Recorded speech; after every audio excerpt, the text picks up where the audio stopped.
Craig, my nipples are excited.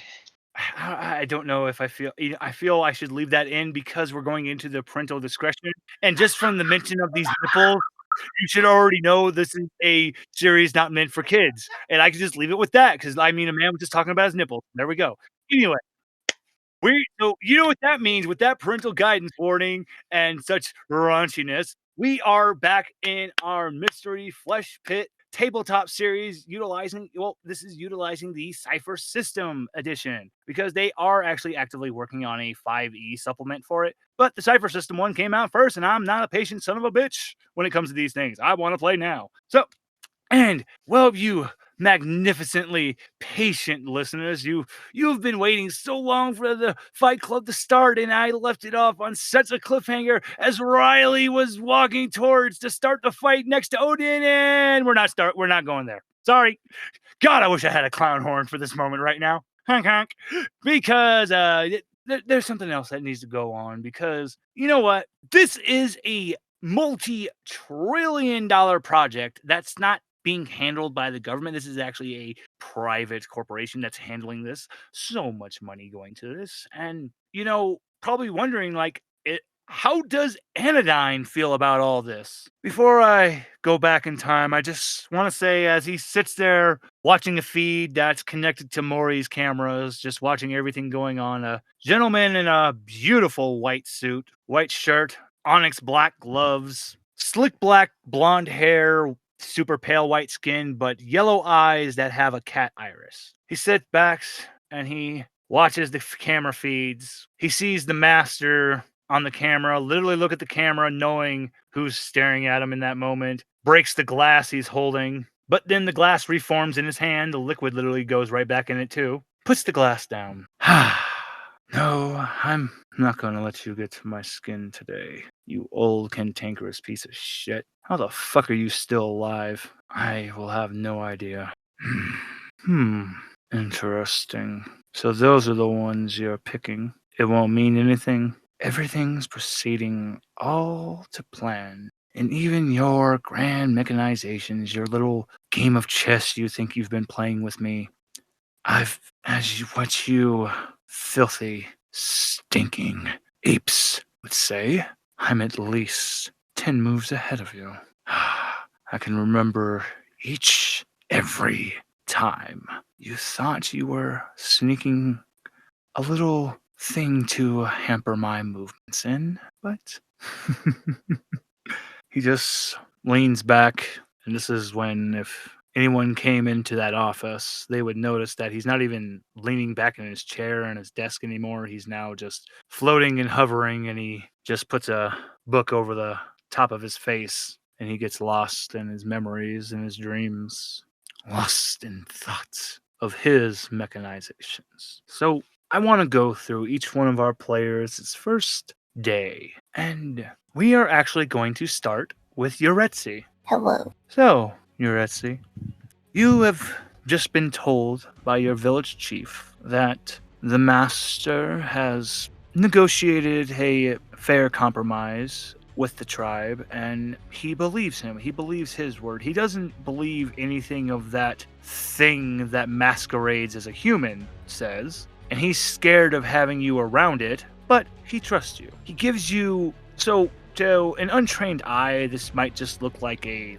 little keychain version of a dream catcher, but no. This is a very powerful protective charm. Yuretsi, where do you wear this protective charm? Do you keep it hidden in a pocket, or do you have it worn shown, like where it's obvious to be seen?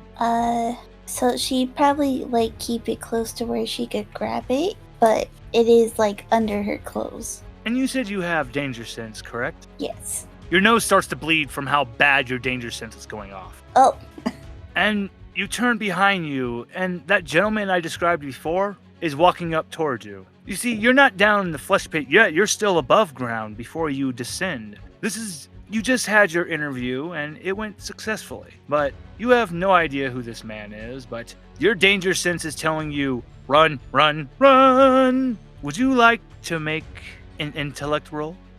Would indeed. Okay, so this is going to be a difficulty rating of 4. You gotta beat 12. unless you want to expend some effort. You could lower it down to a 3. That's up to you. It could probably be 12. Go ahead. I barely beat it. I got 13. So you beat the roll, but I don't know how, because I'm going to have you do another roll here in a second, because you're at sea. When you turn to look at this man, you don't see... Because, there was one last thing I forgot to also add about this man, is that his ears are pointed like an elf. And number one, you horrifyingly realize there is no one around you, Yuretsi. Mm-hmm. There's no one in the construction equipment. There's no one walking around. This is a busy area, yet it is stone quiet. There's not even a wind breeze. There's not even insects. It's as if everything has ran in fear. And then as you slowly turn to look more, you see this blinding light, and then you see what is really there. He looks to be about the same height. He's about the same height as Riley, 5'6". But there is no man in a suit there. Now what looks now would best be described as kind of like a eldritch nightmare version of a fucking Sasquatch. His whole body is not covered in a fur. It's as if it's like a feelers that goes from his skin to make the homage of like fur ends. And it goes all the way up to what would be where his ears are. And they go off to a gargantuan point. You see that. Your nose just starts bleeding even more. Yuretsi, Mm-hmm. give me another difficulty 4 roll to keep your mind your own. 14. What do you do? She's gonna wipe the blood off her face and probably spit it because it's probably pretty gross. It cocks its head to the side, looking at you. Would it be stranger to her than Bruno? Yuretsi, Yes. your people, your village chief, he took you to a cave to where your ancestors were known to frequent when they first came to these. The figure you see is the one they painted. Mm. You see me. The face starts to get a scowl. You hear footsteps approaching. A person stops, sees the figure in front of you, Yuretsi, just floating there. Before they can even scream, their body twists as if they're a towel, wringing out, and just the blood just drips down from the shoe area, and it falls down. Yuretsi, Mm-hmm. what do you want to do? This is like, I see a lot of strange things in my life. Even weirder than this place, to be honest. Are you hungry? As he goes to reach for you, he stops, looks back at his hand, holds his hand back out to you. Nothing happens. Looks at his hand. Yuretsi, you get the feeling he was trying to wring you out, just like as he did to that gentleman, and it was definitely the protective charm. Mm-hmm. You see me. I can't have that. Floats another couple feet towards you. He really peers and looks at you, Yuretsi. A slit in the middle of his forehead, at least about a good 9 inches long, just slowly splits open. And a stone made of material not of this you've ever seen in the desert or anywhere just protrudes forward, pulsates at you. Maybe the pit will do my job for me. If you value that tribe, if you value your family, you will forget what you saw. You will forget all of this. This is just another day, and you better thank whoever gave you what is keeping me from grasping onto you. Well, let me know if you're hungry. She's just do this shooing motion. It just looks at you and goes, I'm not hungry. Well, not for food. Keep to yourself, and maybe I will forget this happened. And please remember, have a anodyne day. Just kind of seems like a whirlwind of wind goes, spins in front of you, disappears, and you're by yourself. Now there's definitely the sound of wind. Even the insects are back. You can slowly hear the sound of people again coming back. Let's see, you hear the elevator that is to descend down in the pit come up. An older man looking to be about 65, dressed in like your typical roughneck oil drilling rig outfit, comes up. You must be the new recruit now. Are you going to be coming down now here? I'm just gonna finish wiping the blood off her face like, yeah, I guess I am. He hands you a napkin. Well, he hands you a handkerchief. Mhm. Oh, oh my. Usually you gotta worry about the blood, the nose bleeding when you descend into the pit. I never heard of that happening out here. You okay? Yeah, it's just a little sensitive. So you follow the old driller to the elevator. He hits the lever, and thankfully, Anodyne, their machinery is just so far ahead in tech because you're descending at such a high velocity, yet none of the G's are actually being felt inside the chamber. It's so dark, but you can still see the tendons, the very large vein that make the PBSO. Well, welcome now to the Permian Basin. This now here is the superorganism. I don't know how much y'all been thinking about, have heard about this creature. Actually, did your tribe ever had legends about this thing here, or was this something you just chose to ignore? Honestly, I've heard a lot of legends, but I've also heard ones where we just understood them, and that's what I want to do. You know what? That's a good way to be thinking that. You see, we heard rumors here from about Anodyne that this isn't just some simple thing of trying to be drilling and making some over-exaggerated theme park for rich people now. That they trying to see if they can wake this creature on up, but that just be rumors now. Doesn't seem very smart either. Well, little lady, there's also been rumors that maybe the head brass up in Anodyne aren't maybe even human themselves. Well, that's just a crazy now rumor, don't you think? People have silly imaginations, don't they? Ha! Good. I thought you might be one of the crazy people that come in and be saying aliens be trying to take over now. I think you'll be just fine down here now. Oh, this entire conversation, your danger sense has been going off. Mhm.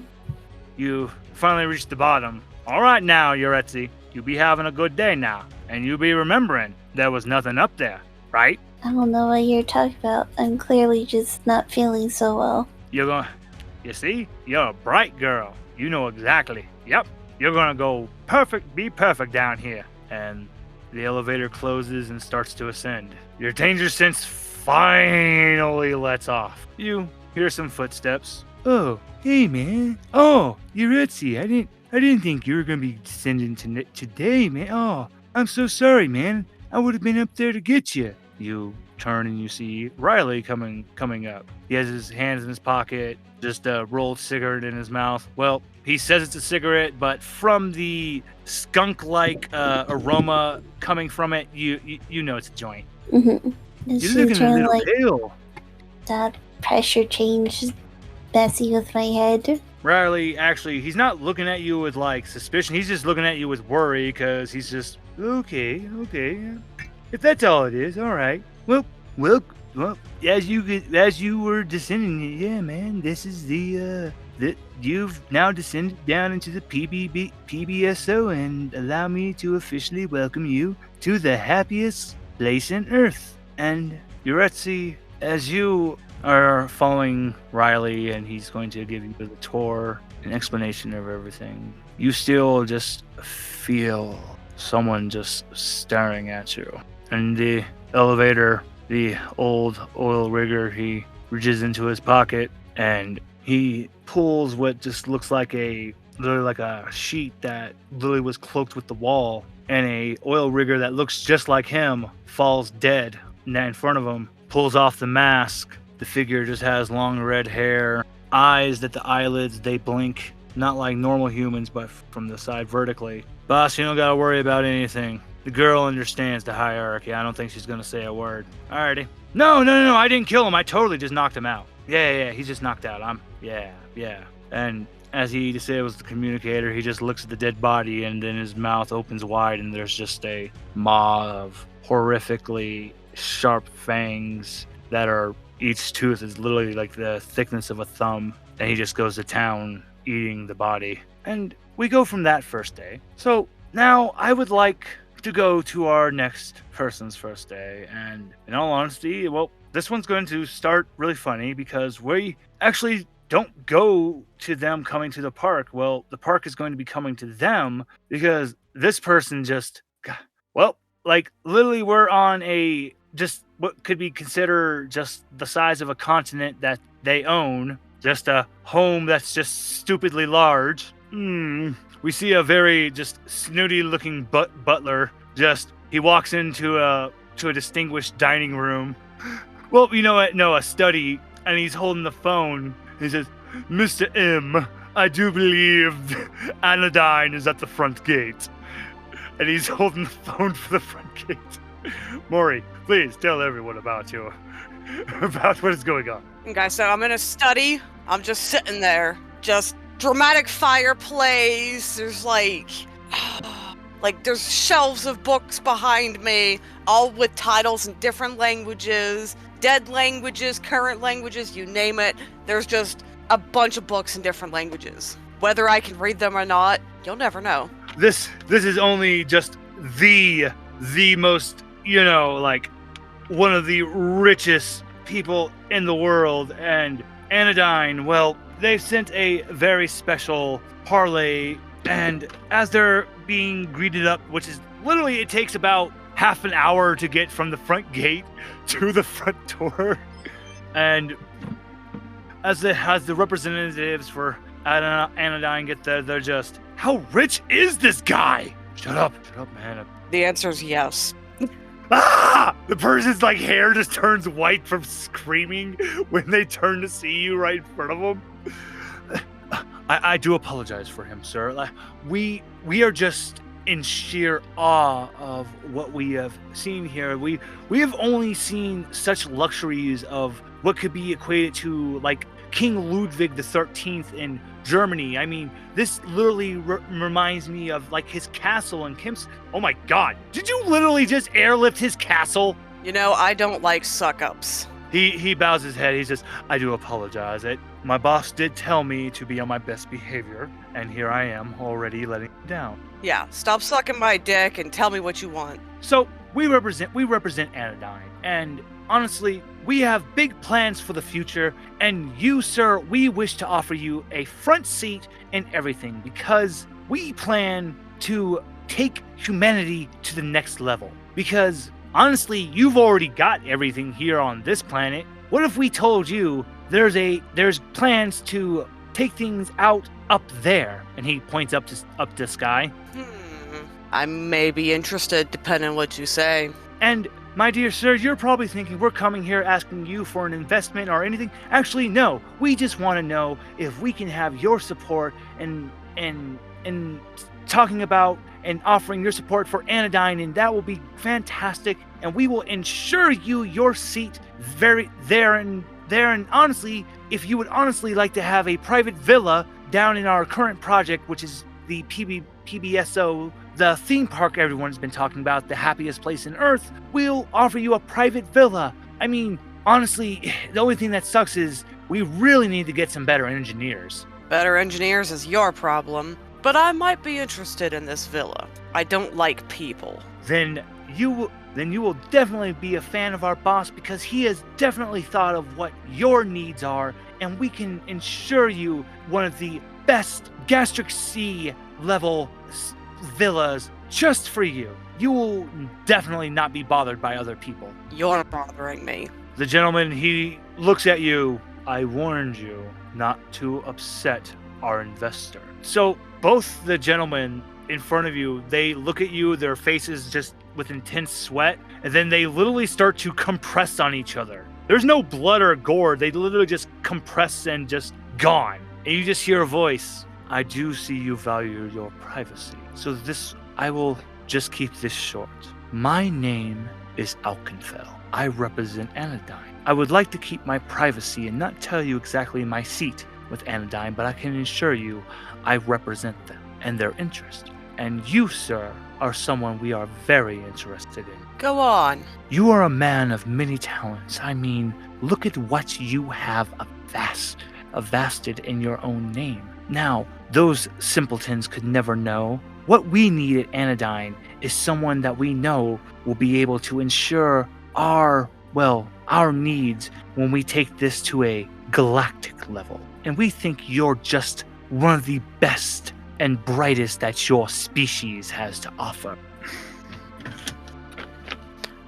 Starting to tire of this sales pitch. What exactly do you want? I just want you to join us in the happiest place on Earth, and to know that you will accept my ticket on the Ark when the time comes to leave. That's all. You'll find your invitation sitting on the floor right in front of you. And if you wish to join us at the PBSO, there will be a packet waiting for you with your information at the villa, and that'll be it, because I know you're a man who values your privacy and your time. Have a good day, Mr. M, and I hope to see you soon. You feel the presence is gone, and true to their word, there is a manila envelope in front of you where two gentlemen were. I'm gonna pick up the envelope and obviously open it. Gotta see what the contents are. 'Cause for all I know, it's a glitter bomb. You actually see this envelope is quite thick, and you pick it up, and you see Anodyne's ARC. ARC, you see it is an acronym, it's ARK, but you're not seeing exactly what that stands for, but as you read, you see this elaborate plans of using this organism and the technology that has been able to be created from them, that they have actually figured out the gravity equation and are able to achieve interstellar flight. And, well, they wish to wake up the PBSO and basically use it as a big attack dog to see if there's anything, worth, that's going to oppose them, and, just spread Anodyne's greatness to the galaxy using this big thing. And you see that that there is basically a scan of the internal of the Earth, and this thing, it basically looks like a starfish. It is literally the size of Earth, it literally makes the Earth's core. And you are reading that, for as of right now, there is no response, that it's in a deep hibernative state, and nothing so far seems like they could stir or wake it up. But the plans only include the bright and best of the world to take along. You see the list of individuals that are listed there, and your name is clearly listed there, in the top 5. You see many different dossiers on all the other individuals. You see one on yourself, and you're just, wow, their information sucks. It's so outdated on you. You're glad your people are doing their job right. So, and then at the end, you see your information about your villa, and you see the information about the Ark. And here's the thing about this gargantuan ship. It's actually not being built in a shed. It's actually being built in a giant pool filled with the amniotic liquid from the PBSO. And this ship is actually being made of organic material. And you and you finish reading. So, Maury, what do you think? I'm interested. I think I'll go along. See what happens. You talk to your workers at your home, and you tell them what to make sure to keep upkeep, and they know if any equipment, if anything is damaged, their ass is grass. And you head towards the Permian Basin, and when you get there, you're just greeted to a red carpet. And of course, they made sure that you were given your privacy, that no one was to be around when you were greeted, that even your descending elevator is actually automated, so you don't have to worry about anyone being in there. You make it down you descend, and as you're in the elevator, you just hear an automated voice just, "Boo-doo-doo. The Permian Basin superorganism was first discovered in such and such date by blah, blah, blah, blah, blah." And it's just going on through the whole spiel of everything about the superorganism. But you are noticing that there is certain information that is being left out, which you assume that this elevator is for the public, so you can clearly see that Anodyne is keeping select information from the public. When you finally get down, you are greeted by 10 individuals wearing all black suits, and when they come in, they just give you a salute. They hold their fingers to their ears. "Ah, yes, this is the high value asset. All right, my good sir, we're here to take you to your home. Good. Don't touch me. We have been informed that it would be a high cost if we were to make that mistake. We understand, good sir. Now, Maury, I would like you to describe for us your fleshy, humany villa. Describe us, how does your home look?" Oddly humble. Despite the fact that I just came from an elaborate castle on thousands of acres of just anything I wanted, this villa is actually very humble with a very, very large yard, but the house itself is deceptive. For the house up top just looks like a normal small-sized house you'd see in like a tiny town in somewhere in the US. Just looks like a normal tiny house. But underground has several floors. They'll be disclosed later. But the house itself there's just something off about it. It's very different, but it's very small looking. I am just getting the Winchester House vibes, and I love it. So now for you, as we said, Maury's been there for about a good 5. Now, I would like you to tell us about what led Maury to working at the engineering department. Well, I mean, Maury was always super interested in tinkering with things, finding things, making new things. It just made sense. And I didn't want to have to deal with people, so obviously I'm not going to be, like, the person running the show. I'm just the person who gets free run. I like that, yes. Okay, I like that. I really I like that. So, okay. And it's because of that, that's what led you to Rancid. And you did find out that granted, everyone just calls him Rancid, but you do know his first name is Salazar, or you can just call him Sal. And through your talking together, honestly, he doesn't know anything about you living in the villa or anything. He just thinks you're a normal guy. And he honestly asked for your help one time, and he saw that you have a lot of really good technical knowledge and engineering knowledge, and he offered you a job, and he's never regretted it since. Granted, he's still wondering how the hell you do that disappearing act you do, but you know what? The kids seem to love the legend of the disappearing engineer, so fuck it. I like that. So one day, you and Lizard, that nickname, Sal just thinks like, why? But okay, so you're both sitting, enjoying a drink, and honestly, Sal just opens up to you about his dream for after he's saved up enough money being down, he just wants to open his own restaurant. And in the back of your head, you know Anodyne's goal is to basically fuck over the world. So you just think about that. You think about Lizard, you think about all these people. But in time, that's just for you though. I was gonna say, Maury is much too selfish that I don't care about the other people. They're nothing to me. They're just another annoyance, like a mosquito. And that's why there's a package waiting for you every day. Yep. And Lizard's a little different. I hesitate on Lizard, but not enough. Not enough to consider taking him. There are a couple others I would consider. They're a little more important, a little more useful. Oh, that is fantastic. Thank you. We will remember all this as we go into the next person. Maury, thank you so much. Oh boy.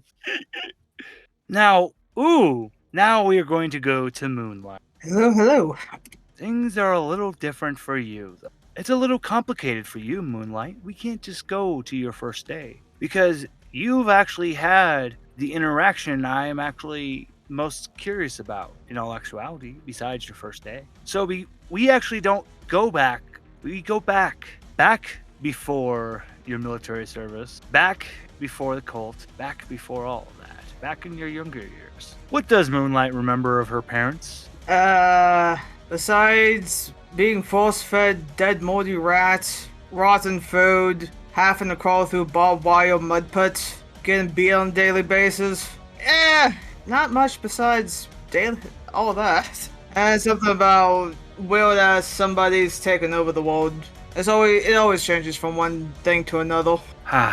So, Moonlight, your parents, before everything, they were brilliant, acclaimed scientists. Amazing. So many years ago, they were out in uncharted areas. They found this island where literally life was still like in the prehistoric age, and they found a strange pod. When these scientists came back, they were just terrified and in fear, and their little girl, they packed her up and they left her with some friends. Granted, these people were they were some big conspiracy theorists, but they figured they could trust them. Moonlight. Yes? When day happened when you were 10 years old. It was a bad day because, as you said, your parents were assholes. Well, the people you were left with that you thought were your parents were assholes, and you were sitting there, and a man wearing an all-white suit with long blonde hair slicked back, eyes yellow with a slit like a cat pupil, with black onyx gloves. He comes and he sits next to you,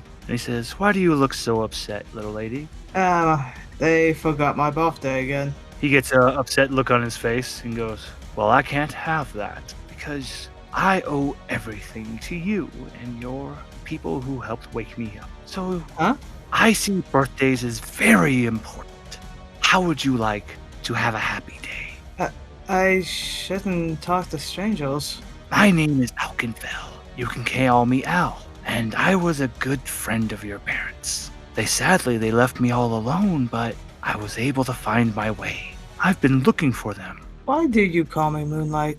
"Well, Moonlight, because your hair reminds me of the shimmering of stardust that I've seen off of the moon." Ooh. Moonlight just looks at her hair. Well, tries to. It's shaved down, almost bald.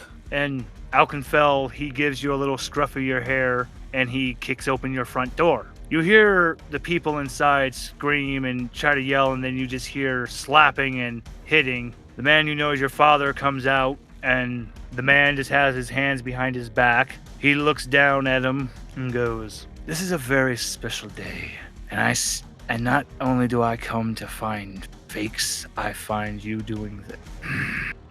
Daddy, what was he talking about? "Moonlight, you shouldn't live with fakes. I don't like liars." The man just looks at you, and you see his finger start to spin in a 360 degree. You hear a crunching as his arm spins everything, and his body just rings out like a towel right in front of you. Moonlight, she stands perfectly still in a soldier's pose, and she bites her tongue because big girls don't cry, as she was always taught.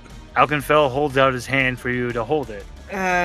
She takes a quick glance at the body and very shakily takes his hand. "Come along, Moonlight. We'll find your real parents. But until then, I'll watch over you."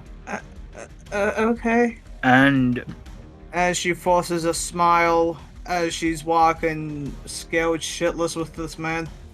Moonlight, through the years after that, you are raised with a Spartan's precision under Alken. And you reach the age of 18, and Alkenfell looks and says, "I need you to go out and continue your training. And then once you feel you've had enough experience, come back to me."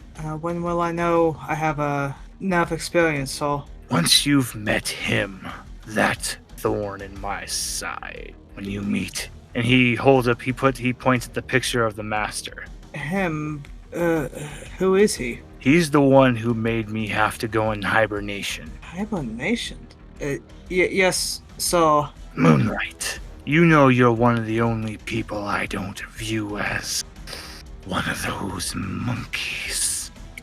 I am something more. When you've proven yourself to me, shown me I can trust you, that you won't leave me like your parents did, I'll tell you everything. Now be a good girl and make me proud."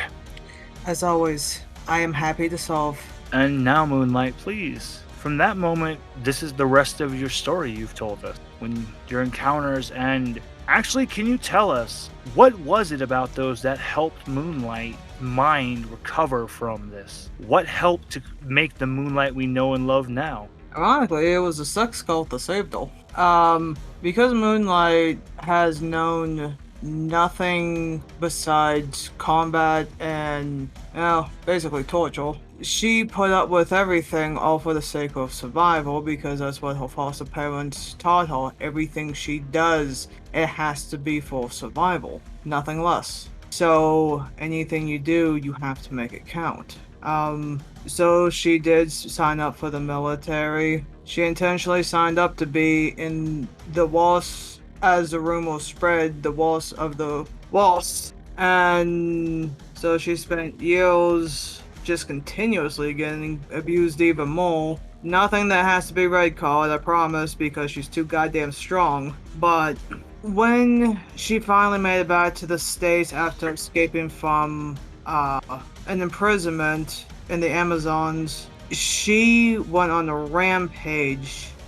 She destroyed everybody who set her up to die, because she knows it was a setup. She changed her name, deleted all of her information. The only one who knew anything about her past is the ones who raised her and the elder of the sex cult she went to. And because the cult, even though it's hilarious, it's a cult, the cult's name is Sexual Liberty and Healthy Communication. They thrive on actual healthy communications. She went there because she heard rumors the master was going to be there eventually. So she planned herself there, but as time went on, she actually did learn good communication. She learned what consent was. She learned what safe everything is. She learned taxes and finances. She got great education since it's a recognized religion. The elders use all that tax return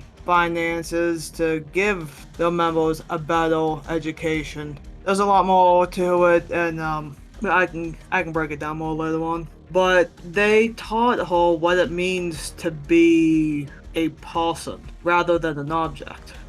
And then the day came when the master came, and this horrible adversary that Alkenfell put in your head. You met him, and yes, you've heard the rumors of him running in assassinations, but the people that the master has killed have actually been horrible tyrants and dictators. This man has they've never targeted innocent people. Well, that's why Moonlight grew to like him, because the cult actually hired him to train especially the women in self-defense. How to protect yourself. If a creepy motherfucker is trying to get up in you, and you tell him no, he's not taking it, you beat the shit out of him. And after your meetings with the master, you feel a calling in your mind. But here's the thing, that control Alkenfell would have in your mind is gone now. Because the leaders of the cult, they gave you a very special charm to protect you, to guide you. Because you're Moonlight, you're someone who deserves to dance among the stars.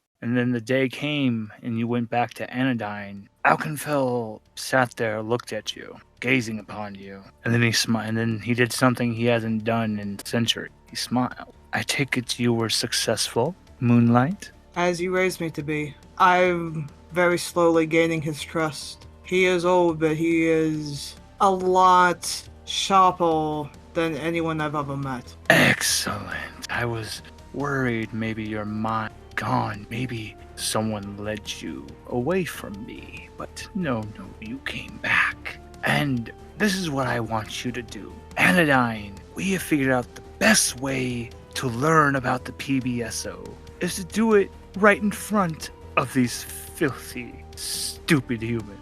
We're going to disguise it as something that they love throwing their money away in an amusement park. Very wise, Saul. I mean, human beings do love to spend their money on very frivolous things. Isn't that funny? Exactly. And lo and behold, one of my lower chapter presidents, he actually offered that old bastard a job in a department, and he said he would run it. Now, I need you to get yourself a job at that park, and I want you to keep an eye on everything. Now, can you do that, Moonlight? Of course. I'm always happy to solve. Oh, and you're going to love this, Moon. So, apparently, the master, I found out, he has a little bastard offspring, and that little bastard has what he considered his best friend, his brother, right? Well, that department that works for us, I had a little mole work for them, and I told him, I want you to kill that bastard's friend. And guess what? He pulls a head up from under his desk, and you see a boy's head on the desk. This is that little shit's brother. I do not react, and I smile brightly. I'm so happy when you're happy, so... I get to look at this every day and know that I did something that hurt him so bad. Now, go along, Moonlight. I expect to hear good things from you. As you wish. I'll give you updates periodically so they don't see any patterns. Moonlight, as you walk out the door, your heart feels like it's about to explode because you clicked that fucking wire. You just recorded all that successfully. I don't react and I keep walking until I know I'm completely out of sight, mind, and everything else. You know Alkenfell very well. You know his power, and you know he's getting to a point to where he's about to need to go to sleep for a while because he always needs to hibernate for a few months or so. It's been getting more often now because of how much longer he's having to stay awake and exert more of his power. So you get away. You get a ring on your phone. Moonlight, are you okay? Yeah, I'm fine. I got it. I'm so proud of you. I am actually a little upset that they even asked you to do something like this. I just need a minute to process. Please be careful. I'm gonna set up a job interview with you very soon. He wants me to get close to your son. Moonlight, Riley is in a very delicate state. Kahlua was murdered. I saw. I'm so sorry. You just hear a, wait, what? What do you mean, Moonlight? Master, I have met many monsters in my life, but none scares me more than him. I saw the head of the boy you named as Kahlua. The master screams. So it's a scream of just a father who's just lost something he loves so much. Please forgive me. You have no reason to apologize. You had no knowledge. I'm sorry, Moonlight. I was a plant to meet you. I know I told you before, but I believe very much the domino effect. Every action has equal consequence. So I want to make up for this. What do you want me to do? Save my son. Save Riley. As you wish. And you get to the day happens, your interview with Riley. You notice Riley is just, the bags are horrendous under his eyes, and there is no emotion in those eyes. And he's there to greet you on your first day, and he's taking you down the elevator. I keep a bright, cheery smile on myself. He looks at your smile, and you see like the corner of his lips kind of almost break into a smile just from that. So, your name's Moonlight, right? Mm-hmm. Huh. You know what? That's a real interesting name. My name's, because I know we had our interview and all, but you seem really interesting. Oh, you flaunt. As you just pass him on the shoulder. He starts to turn red, but he actually just is like, doesn't understand. He's just... My name was Moonlight because my parents said I was just so bright. I just got a very shiny personality. You see a tear just streaming down the left side of his face, just down one of his eyes, just pouring. You okay? I just go over and wipe it off. I didn't think I could feel. You know what? I think you and I are gonna get along just fine. Riley weakly chuckles, and his energy actually, his whole body language starts to shift a little. His shoulders relax. They get a little slouchy, and his mouth fully forms into a smile, and he's just, here, let me show you around the park. Okay. I just loop my arm with his without even asking permission. Lead away. And Riley, that warmth Riley felt in that moment, something changed in Riley. And we leave. We leave Moonlight's first day. I was gonna say, Moonlight acted particularly a little goofy. Not stupid, just goofy. Like Homer Simpson level of goofy. She was riding a cow slug for no reason. Called Slimoo. The Slimoo. Yes. Hey, that was the best interview ever. For everyone else, the Slimoos will come into play later. And I will draw them. Moonlight, you get your job as a park ranger. The rest is history. And I know we heard a little bit of Bethany's interview, but I think there's a little bit more about Bethany.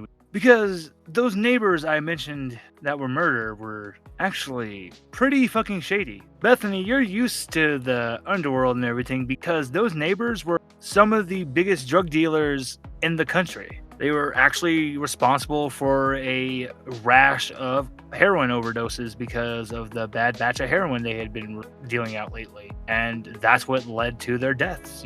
Everyone had been suspecting. Ooh. And before you got to marketing, you gave us just a little hint, a little taste. We really need to know just how deep were you in the underworld. Give us a little bit of of your past, Bethany. Well, Bethany's introduction to the underworld really didn't kick off until her college years. At that point, Bethany was not only using the drugs, she was selling them to her classmates. Cocaine, weed, pills, illegal guns. Not even just illegal guns, like stuff that you would think only exists in movies. Bethany almost seems like she worked for the FBI. That's how connected she was. Bethany, I'm going to tell you of your most horrifying experience. And maybe this is what influenced you in getting your... Because, yeah, it damn well seemed like you were working for the FBI guy because you were the FBI. You were one of their informants. And you were heading up a particular arms deal. And you had heard rumors that this company that just seemed to sprout out of nowhere. It started with an A, Ono, and the agent tells you they're anodyne. You're getting to the meeting place on the docks, and you get led into one of the shipyards area, into one of the stock warehouses. You get in there, you see a gentleman with slicked back blonde hair, eyes with a yellow iris like a cat, immaculate white suit with his arms behind his back, and he has two men that are wearing black suits standing behind him. So this is who we are going to be receiving. And Bethany, you're about to get the biggest shock because you thought you were coming here for weapons, and the man proceeds to tell you, so you, a little girl, and what is clearly an FBI agent are the ones that are going to be handling my uranium trade. I'm not a little girl. And he's not. He pulls his arm from behind his back and snaps his fingers. You see the two men that were wearing the black suits, their eyes turn like a really bright yellow, and their bodies start to crack and snap and widen. The skin the pores from how much the muscles are being spread literally are being stretched to the maximum, and then it splits. And you see underneath is like one appears to have like a scaled reptile like skin, and the other that rips from the skin is the other one has like a carapace like an insect ripping. One stands about 8.5 feet tall with a hard calcified like horn coming from the forehead, skin that's all green with a maw that's massive, and then the other one looks like literally a giant bipedal fucking Goliath beetle. Talk about overkill, bro. The green one smashes its fist into the ground, rips a piece of concrete, and literally throws it at the agent, smashing him into the wall. Bethany, before you agent, you can react. Literally what seems like beams of light fire to your right and your left, right by your ears, singeing your hair. Don't move, little girl! I'll phase blast you to nothing! Bethany raises her hands. Click, click, click, click, click, click. The gentleman gets right in front of you, leans down. He looks you over. Your nose starts to bleed as he's really gazing at you. All right. I'm in a good mood. I'll acknowledge this is what you monkeys would call as a fuck up. You're going to forget what you saw here, right? Okay, first off, I was just trying to buy weed. He drugged me in here. He busted me and all this stuff. Like I was not in here on this at all. The light. I was gonna say the light goes by really fast right by your head, and the giant Goliath stag beetle looking one just yells out again, "Don't interrupt!" Yes, sir. Zextol, calm down. It's okay. She's in a panic. She's nervous. Aren't you, Bethany Cross? How the fuck you know my name? I know your name, your family, where you grew up, where you went to school. I know everything now. Don't believe the rumors about me. He smiles. This one is not the real smile he did the moonlight. This smile fills you with immense dread. Okay, they're true. Miss Cross, I'm going to do you the biggest favor. Gregor. Yeah, boss. hand her that case that we brought just in case something like this happened. Gotcha, boss. He stomps, and then finally this 8.5-foot tall, Godzilla-looking motherfucker hands you a black case. You open it, it's filled with fucking black tar heroin. I do believe your employers will be happy when you hand them that case and say that your agent was killed in the crossfire. Unfortunately, his body won't be able to be returned because a grenade happened to go off and destroy this whole warehouse. Isn't that correct, Miss Cross? Yes. He holds out his arm for you to loop it to his. She looks at his arm and just kind of grabs it with her hand. You notice now you're floating in the air as he leads you outside the warehouse. And he goes, Zextol, can you clean this up, please? Sure thing, boss! Time to flare it up! And you see his body just starts to glow tremendously, and then the fucking warehouse explodes. The one Godzilla-looking motherfucker is actually turned back down to his normal human size, and then the stag beetle-looking one turned back to human again. He's still floating in the air with you. He pats your arm. He lowers you down. Now, you will take that case, and do you know what else? Zextol, give her a little pocket money, please. Zextol reaches into his pocket, and he hands you a wad of bills that, when you finally count it, there was about a good fucking $10,000 that he handed you. Now, you're going to go, and I want you to go on one of your famous benders and forget everything you saw. Because if you made a foolish mistake to tell the FBI or anything you saw or experienced, I will literally erase your whole existence from this timeline. Anything you on a genetic level will be erased. No one will even remember your name, Miss Cross. Do we have a... I barely remember my name half the time anyway, so I don't think if I tell this story, they'll believe me. I'm fine, okay? There's always a foolish person who thinks outside the box. But you know what? I'll trust you, Miss Cross. Have a good life. Come on, boys. We got a park to design. Really, boss? We're really going with that? Hey, wait, I thought that was a joke. Really? We're doing an amusement park? It's so stupid. Gregor, shut up. And the three individuals, you see a ball form around them that literally the dock part you're on just gets destroyed and they're gone in a blink of an eye. What does Bethany do? She looks at the money and looks at the heroin that she has. The FBI can wait. You know what? I appreciate the honesty. And she has $10,000 worth of cash. She's going to find her guy and get high and more than likely sell this black tar heroin on her own because she forgot to go back to the FBI. It's kind of a good thing you didn't get back to the FBI because this is a very famous event that happened because the FBI was wiped off the face of the earth. That office was destroyed. Every agent gone. And a mysterious note came under your door that said, "Have fun, Miss Cross. Have fun." At this point, she probably thinks this came from somebody that she met in a bar. So she looks at the note, rips it up, tosses it, sniffs a line. And over your years, you become quite infamous. And at one point in time, actually, I'm going to say you started doing the books and stuff for the Yakuza and for other prominent gangs, the Russian Mafia, the Irish Mafia, the Triads, whoever. You did the books for them. You made much money. And then you heard rumors about anodyne. And you heard about how you could make boku bucks working at this amusement park. The only price is can be considered extremely dangerous, but you literally will be making like over $200,000 a year.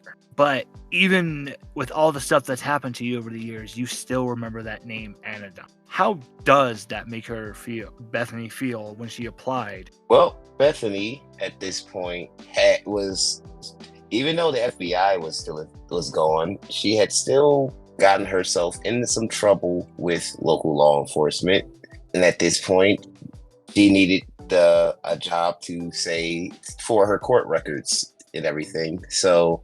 And since it was good money, she really was kind of numb to the whole thing. She just said, it's a job that pays well, and there's no way I can't get this job.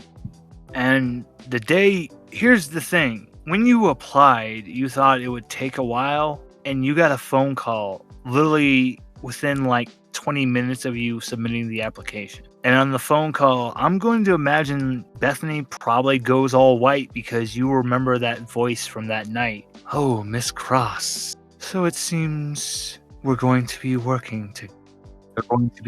Are you going to be on your best behavior here? Yes. Who is this again?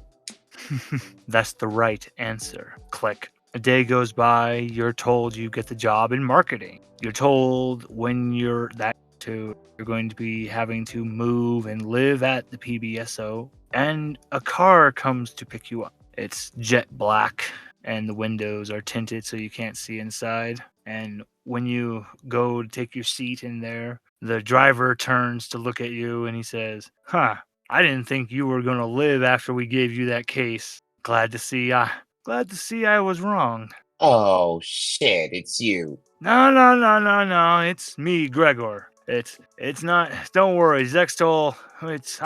I told the bosses that if he was the one to come get you, there might be a problem. I'm not gonna lie, that man can get a little grabby. Anyway, don't worry, kid. Honestly, I respect your chops. I mean, I gotta admit, you got balls to put yourself in possibly the worst possible location, because you saw some shit you definitely shouldn't have seen. But I respect you, kid. Wait, what do you mean die dangerous? Kid, I'm gonna drop the bullshit. I'm a man who's been working for this company deep undercover a minute. And in all honesty, you may be having a troubled background, but you look like someone that maybe can do the right thing. I'm really hoping I am not wasting this, and you hopefully will give me a chance. Oh God, you sound like my dad. I probably knew him. But anyway, here, we got time until I'm supposed to report for our flight. Will you give me a chance to basically shoot something to you? What? Shoot what? Well, you already saw the shit Anodyne has done. I mean, you saw what they mutated me into. How are you gonna feel to know that by the year 2007, Anodyne plans to destroy this planet? Why? He is not looking at you with any kind of like joking or anything. He is 100% serious. Well, they're gonna. Well, what's the plan after the planet's gone? Like they're gonna. He's gonna slam the brakes, and he's gonna turn and look at you and go, "All right, Alice, how far do you want to go down? I'm not gonna say any more unless I know you are willing to accept the consequences with knowing this knowledge." Is this something I have to put my hair in a ponytail for? No. Oh, well then sure, yeah, tell me.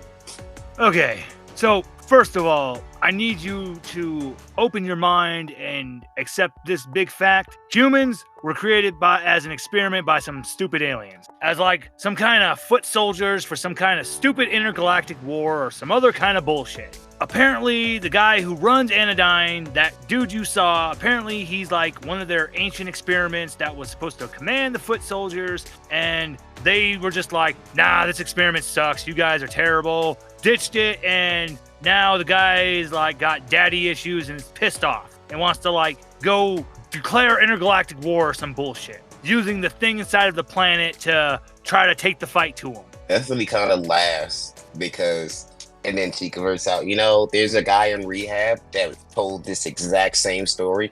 I thought he was just still whacked out. I became a giant monster in front of you. I'm pretty sure I was high at that time. You're not the first person to turn into a monster, okay? Bethany, you're about to go work at a amusement park that is literally being built inside of an organism, inside the earth. 250,000 a year? 200,000 a year? Fuck it, YOLO. Let's go. You know what? You're obviously someone that has to be shown the hard facts, so you know what? That's it. He takes a hard U-turn, and then just starts speeding and goes. He pulls up the car phones, like dialing with the thumb. Yeah, look, this one has got a really hard head. Well, I told you she did drugs, man. I mean, I didn't think her brain was that fucking fried. I resent that. I can hear you, You're the one that saw monsters, and you are the one that said you were just high. So you live with that choice, young lady. Look. Everyone's a monster. I'm a monster. Have you not seen my rep sheet? Look, how many of the resistance can you get? All right. Okay, you know what? That's enough. All right, I'll see you at the meeting point. Yeah. He hangs up the phone. Bethany, honestly, because it's like that man is, because the head of Anodyne, he sees something interesting in you. We really see this as the best way for us to expose them. I'm going to introduce you to someone who hopefully will show you that this is all real.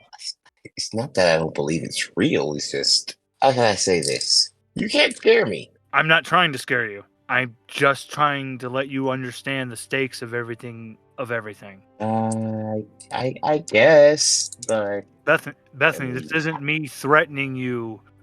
I'm just letting you know a cold, hard fact. Anodyne plans the destruction of this planet for 2007. And right now, their plans are going perfectly off a hitch because everybody is fucking distracted by this goddamn amusement park. Well, Bethany, I sacrificed my body for this. The only way for me to get in all this information was for me to become basically a personal bodyguard for someone I think is the worst monster in the history of man. So even you think the money's worth it? He turns just to look at you like, are you serious? That's what you focus in on. I mean, look, if the world's going to be destroyed, I'm going to try to be as rich as possible and buy as much shiny objects as possible. But what about a chance to prevent the destruction? To stop them and basically maybe put an end to this bastard? Yeah, you know, that sounds good too. I mean, you're not out of line about the money. You are right about that. I mean, that is true. But still, man. I mean, still. Come on. Okay.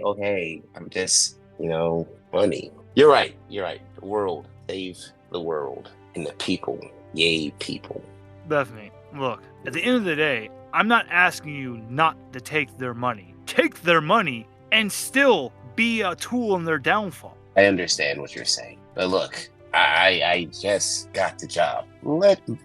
This is a little much right now. Besides, I'm still somewhat drunk and I think that was a bad batch I took. Bethany, look, we didn't want to immediately send you into doing no covert ops missions, or honestly, all we need you to do is to just have a certain object with you whenever you go to work. It will do all the work we need it to do. Sure. Because you're going into the marketing department. That's close to where we need you to be. All right. Well, what is this object and what does it do? So you reach the safe house for this resistance against Anodyne. When you go inside, you see a bunch of different people, and the man turns around. Gregor turns to you and goes, "Anyway, you can just call me Greg. That's Gregor is the code name they gave me. My real name is Gregory, and the device we wish you to have is..." Lila, can you pull it out, please? Sure. She pulls out a very nice Louis Vuitton purse. Ooh. We've taken some of the living flesh microchips that Anodyne has been developing and working with to construct literally this purse supercomputer. It's a supercomputer inside of a purse. It cannot be picked up by security scanners, metal detectors. Nothing can pick it up because it's made of living material. The only way it could be discovered is if you literally told someone. Oh. All you have to do, it has been programmed. It knows exactly what to do. All you have to do is take it to work with you every day. That's all you have to do. It'll do the job it needs to do. Great. Bethany immediately puts her cocaine in there. The purse just starts to shake a little bit, and then you see these little legs pop out, and it starts to run around like a fucking hyped up toddler, and your coke bag falls out with no cocaine in it. Oh, god damn it, you gave it drugs. Well, obviously I was never going to forget. This is a living supercomputer. Well, what would you want me to do? I would never forget it if I have my drugs in it. Oh, okay, fine. I can't put. Put it in a goddamn Ziploc bag next time. Not in a sandwich baggie. Bad. Okay, Ziplocs. Double bag that shit. Anyway, God damn it! It's on the roof. It's on the ceiling. Anyway, yes. So allow me to tell you again. This is a living supercomputer. Gotcha. Also, can I be reimbursed for the cocaine? Cause yeah. Yeah, man. Hey, dude. I got some coke over here, and I'll tell you right now, that shit she got was garbage. That was trash. He just throws you a bag and goes, "Step your game up. You suck." I will. You know what? I'm not even gonna get my dealer involved in this because I don't think he can take you guys. That's actually when you get a good look. It is your dealer to just talk shit at you. You bastard! You sold me bullshit. Yeah. You. What? I didn't know you were cool. Now since I know you're cool, I'm gonna give you the real shit. Oh, are you motherfucker? And after that, Bethany, the computer calms down, and what do you? So it's able to speak through Morse code, essentially, with like rhythmic tapping in your hand, and with its tapping when you're holding it, you're able to understand the tapping and rhythmic vibrations as speech. So what do you name the supercomputer?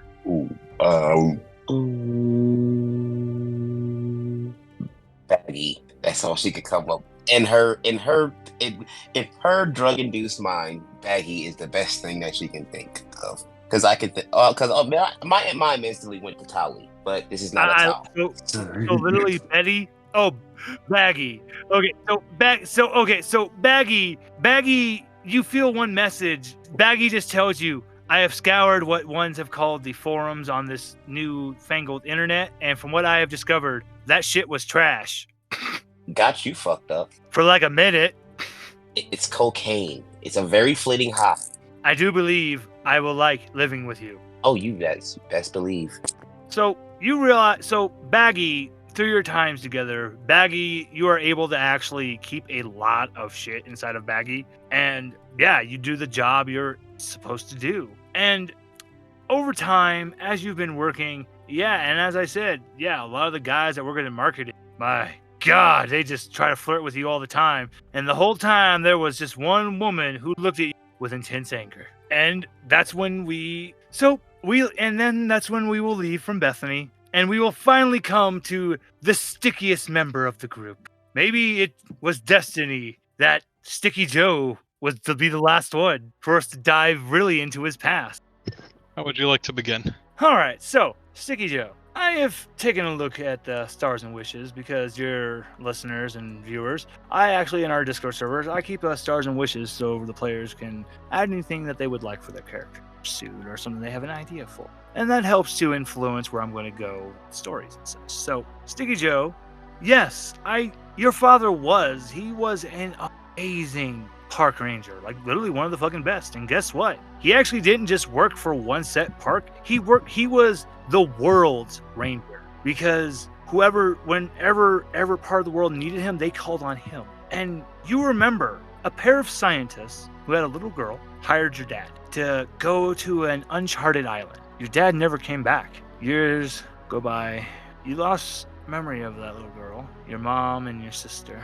Life was hard, but you were able to do everything you needed. And you know what? You even pulled up the title of trying to be a great ranger like your father. And then one night up in the mountains, you were actually doing a guided mountain climb for people. You were going up the Himalayan. But you'd been hearing rumors of a man-eating beast. And number one, you're in the Himalayas. Number two, the Wendigo is a Canadian thing. So you're just like, did some crazy guy break out on everything? So, Sticky Joe, how are you feeling it's getting to be dark soon as you're traversing up the mountain, the winds are tense. But thankfully, still no spotting of this rumor, but how is Sticky Joe in this moment? Joe, staying sticky, baby. So, Sticky Joe, throughout a lifetime of training and learning how to adapt to all environments, was the dude is as fuzzy as a hairy. Blah. As hairy as a Yeti. Oh my goodness, I need coffee.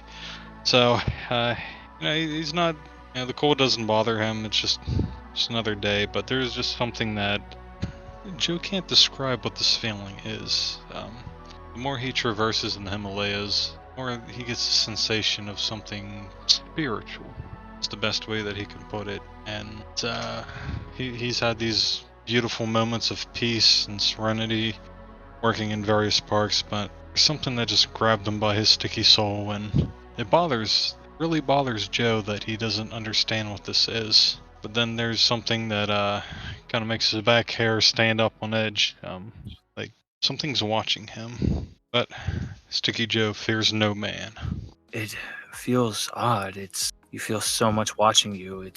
You leave the group and you're walking, the snow crunching underneath your feet. You turn left, you turn right, there's nothing. And then when you turn around, there's an elderly man. He actually, best way to describe is they look to be of Tibetan descent. They're wearing like a furred cloak, heavy tunic, furred boots, a elaborate jeweled headband. Hello, my sticky son. Joe says, how do you do? I wish I could say I was fine, but just as your mind is, the world is I, in my time, is turbulent. There is much dangers in the world, and unfortunately, it is beyond the time for me to help. There's only so much I can do in this time and age. Help only so much. Hopefully lead those on the right path. What do you mean? You hear an intense growling, crunching. The elderly man still actually ever calm. You just see his hand still he has one hand behind his back and the other hand with his palm extended forward with his fingers pointing north to the sky. What I mean, my sticky one, is that this world is going to be tested.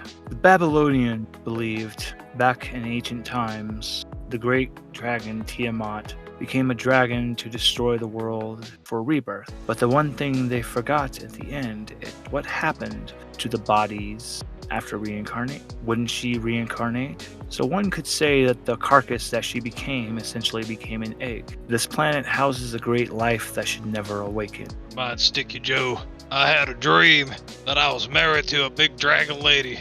She had big old tit-bitties. I do believe that it's because that is what the ones say is the mother issues. You wish to be oppressed by a dragon-like woman, like your mother, my sticky one. I do believe you should get what the ones call some help with that. Quickly cover his mouth. My sticky senses are tingling. My nipples point to the direction of danger. The sticky nipples of danger sensing. They point in the direction of where your camp is, and yeah, you are legitimately hearing screaming and people. Oh god, it sounds bad. The elderly man just goes, my sticky one, you should maybe not head towards the danger, but that is your choice to make. I can just do this for you. With his upset palm, he points his palm towards your chest, puts his middle finger and his ring finger towards the inner of his palm, and he pushes it into the center of your chest. You feel that weird spiritual energy you've been feeling. It finally starts to calm down into like your sternum. And if you were to pull up your shirt, you would see a symbol has just been burned into your skin, but you don't feel any pain or anything. You know, Joe's body hairs just kind of like instantly grow over that.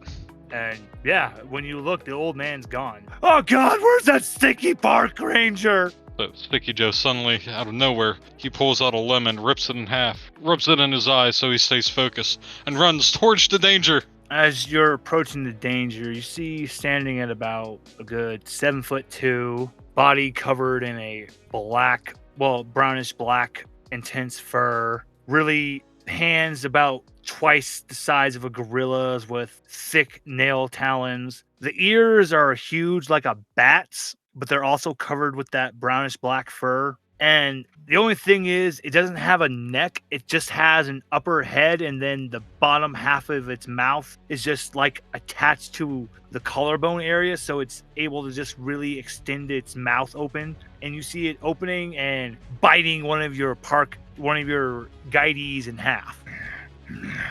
It turns and looks at you, its face just covered in blood and gore. So Joe is going to suddenly rip off his shirt. Then he's going to leap into action. He's going to shout, "Pocket tape!" Throw little tape wads at its face. This battle is intense and fierce. The tape is sticky and the claws are sharp. Somehow, some way, that gargantuan beast is impaled on half of a tree stump with patches of fur that's been ripped off where strips of tape are on the ground, revealing Joe literally had fucking started scalping the thing with fucking strips of duct tape. That's how hard he was ripping it off of it. But then Joe, sitting on the edge of a tree, just looking up, thinking of his mom and dad. Joe, you look down, your goddamn bottom half is gone, your guts leaking all over the place, you're dying. Everything's fading away. And then you see a man in a white, elaborate suit, black onyx shoes, black gloves, slick black blonde hair, and eyes pupil like a cat. Now, I'm not happy that my Vamor was killed by a sticky park ranger with fucking duct tape. Aren't you a little impressive son of a bitch? But I'll tell you this, you really piqued my interest. So, you feel one last like sharp pain as a needle with like a 8-gauge needle isn't shoved into your neck. Let me see. This will let me know in the future. How does Project Windigo look? Joe, you go unconscious thinking that's the last you'll ever see. And when you wake up in the morning, you're still under that tree and you're covered in snow. And granted, you can't see your bottom half. You just see the blood covered in snow. Red snow. No! Wait, how are you fucking alive if you don't have your bottom half? And you see a bare foot poke up through the snow and your balls are cold. Sticky Joe, the balls don't get cold. You stand up and your bottom half is back, but you got no pants or anything. Okay, in fairness, that's kind of normal for Joe. He's running around in the forest. You are on a mountain, man. Yeah, mountain, forest, same thing. Go taking a walk on the wild side. Well, I will say this. Any other person would be suffering from frostbite with thinking of being overnight butt naked, but here's the thing. Your skin's not even turning red. Yeah, you're experiencing some severe shrinkage, but not anything else. And god damn, does your ass look hot. Aw, shucks. Sticky Joe does a lot of Pilates. And you're admiring this, but then you look at the mangled flesh of your people you were guiding, and your stomach starts to growl. It hurts so bad, like you haven't eaten anything in weeks. Oh god, the pain and the drool. Joe, what do you do? So I want the camera, it's taking this wide angle, and then it's slowly zooming in on Joe's face, as his eyes look in two separate directions. Mustache covering his upper lip, little drool running down from his mouth. Then it's like he just snaps out of it. Sticky Joe must fade! I start consuming the flesh. I eat that shit like those little chocolate cookie things with the pandas on them. As you're eating, your nails start to get a little sharper. Your teeth feel like they're just becoming more pointed. Like literally you almost bite your fingertip off. That's how sharp your teeth become. You're just eating more and more and more. Everything is gone. Even the viscera. You've eaten all the red snow. It's all gone. And you got a nice pair of pants. I'm gonna burp. Could have used some Szechuan sauce. Always had a sauce. You look at your hands. You see the sharp nails. They start to retract back into your fingers, your teeth. All those sharp fang-like teeth, they pop out of your mouth, and painfully your normal teeth are growing back through your gums. You fall on your knees from the pain in your mouth, just vomiting blood in those teeth. And you go unconscious. The next day, a rescue group finds you, and the news, they assume your group was, like, literally, this is just like some Dilatov bullshit. It's just literally become another legend in the hill, devoured maybe by a Yeti or something. No one has any reason to second guess you. But how was Joe's time in the hospital? Sorry, I just saw the thing in the chat and it was like, yeah, pretty much.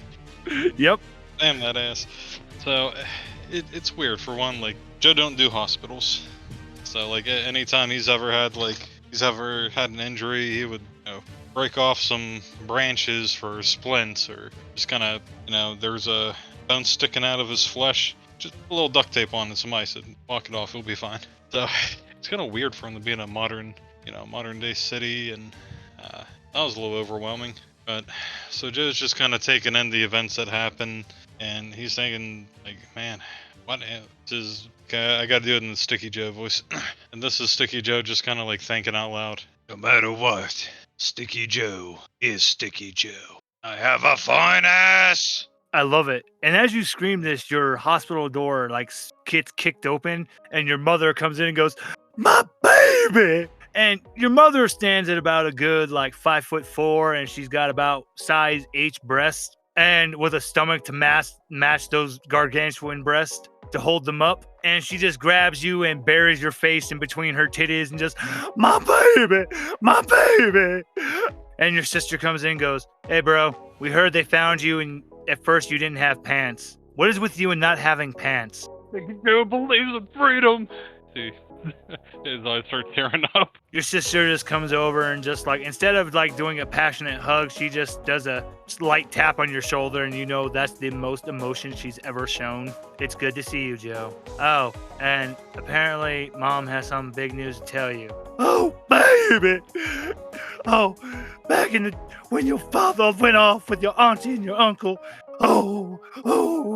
when we thought we lost your cousin. Apparently she's been found again. Oh, I can't wait for you to meet Moonlight, babe. Oh." She's just like ripped you up out of the bed, and now she's still just buried you in between her tits, and she's just swinging you around in a circle. "Yeah, apparently we have a cousin, and her name is Moonlight." Sticky Joe feeling all sorts of feelings, and I don't like it. Your sister just looks at you and goes, "This is disgusting, a disgusting display of emotion, and I don't have to be here for it." And she leaves. Inside Sticky Joe's mind, he starts singing the song. All by myself. Sticky Joe don't wanna be all by myself. Your sister just leans back into the room, and she's holding an apple, and she just beams it at your head. "Shut up, Joe." And she leans back out. And your mother, she goes through, tells you about your auntie and your uncle, that they still haven't sadly found her. But she holds up a picture of your cousin Moonlight, and she tells her about how she has a decorated military service, and that, well, granted, it seems like your cousin is very provocative because she was with this sex group. Granted, your mother doesn't know how to say sex cult. She just says sex group. And she's like, "Oh, they were all kinds of freaky deaky. Granted, your mama can't judge because your mama like to, she likes her way." And she's just looking at one of the male nurses, and he's like, "Ma'am, I'm working." And she slaps his ass. Sticky Joe can't duct tape the thoughts away.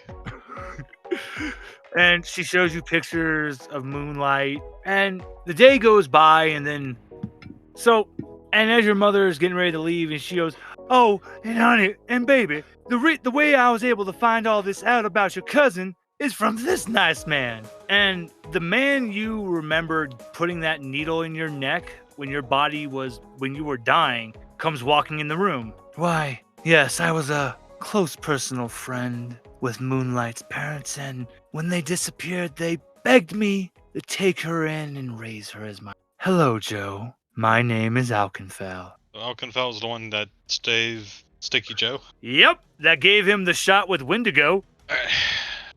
Sticky Joe. Now remember, you're in front of your. dad. Remember, I was just gonna say, remember, you're in front of your mom. And Sticky Joe hops out of bed. It's very uncomfortably close to this, whatever this thing is, and tries to give him that best kind of intimidating stare Sticky Joe can, with his eyes looking in 2 different directions. He's kind of huffing and puffing, so he just gives him a big old sticky hug. You saved Sticky Joe's life. You're like family, and family sticks together. So, you would imagine this individual would be like repulsed, but here's the thing, Sticky Joe, you think you're like grabbing him and everything, but in reality, when you went to hug him, you are picking him up in your grasp, but in reality, there's still about a good like few millimeters between you to where you aren't even touching him. He says, yes, I am more than happy, and I'm happy to see you doing so big and strong. And, well, I've just heard about all your exploits, my Sticky One, and I wanted to know if you would extend your skills to my little park I'm building.